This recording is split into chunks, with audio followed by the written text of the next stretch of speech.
Nobody is going to make a movie about this strategy. There is no dramatic moment, no all-in bet, no overnight transformation, no genius insight that changed everything. The person who follows this strategy does not have a story worth telling at a dinner party. They just quietly, steadily, almost robotically do the same thing month after month, year after year. And then one day they look up and they have more money than most people they know will ever see in their lifetime. The boring strategy. That is what we are talking about today. And I'm going to show you exactly why boring is not a consolation prize for people who could not figure out something smarter. Boring is the strategy. Boring is what actually works.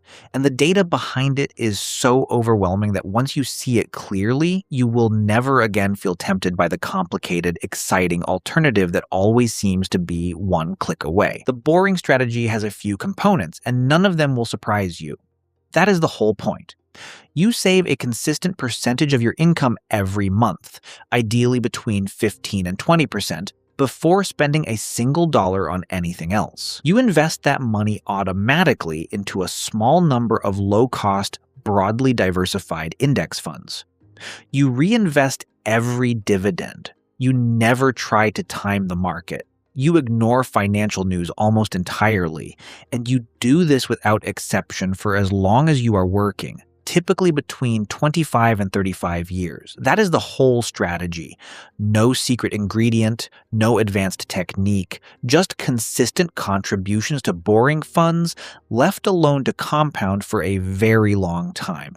Index funds work because they capture the return of the entire market rather than trying to beat it. According to S&P's SPIVA report, over 90% of actively managed large-cap funds underperform the S&P 500 over a 20-year period. More than 9 out of 10 professional fund managers with all their resources cannot beat the index. And yet millions of ordinary investors keep trying to do what the professionals cannot. Let us make this tangible with James, because the abstract version of this strategy never quite lands the way the numbers do. James is 35 years old. He earns $70,000 a year and decides to save 15% of his gross income, $10,500 a year or $875 a month, in a 3-fund index portfolio returning a 10% average annual return. He sets up automatic contributions on payday. He does not look at his account during downturns. He does not switch funds when something else is performing better. He just keeps sending $875 a month into the same boring funds for 30 years. At 65, James's portfolio is worth approximately $1,745,000, nearly $1.75 million from $875 a month, and 3 decades of doing nothing interesting. Of that total, James personally contributed $315,000 of his own money. The remaining $1,430,000, more than 4 times what he put in, came from compounding alone, accumulating silently in an account James barely thought about. Now let's compare James to his colleague Mike, who spent the same 30 years chasing something more exciting. Mike moved money between hot sectors, bought individual stocks based on earnings reports, paid higher fees in actively managed funds, and sold twice during market corrections because the news made him nervous. Mike invested the same amount over the same 30 years. But his realized return after fees and taxes from frequent trading and 2 panic sells averaged closer to 6% annually. Mike's portfolio at 65 is worth approximately $735,000, $1 million less than James. From the same income, over the same time, the only difference was that James was boring and Mike was not. If the boring strategy is so clearly superior, the obvious question is why most people do not follow it. And the answer has nothing to do with intelligence or financial sophistication. It has everything to do with how human beings are wired in relation to reward and attention. The boring strategy offers almost no psychological feedback in the short term. You send $875 into an index fund, and your account goes up by $875. Nothing exciting happened. The market might go down the following month, and your account might actually be worth less than what you just put in. There is no dopamine hit.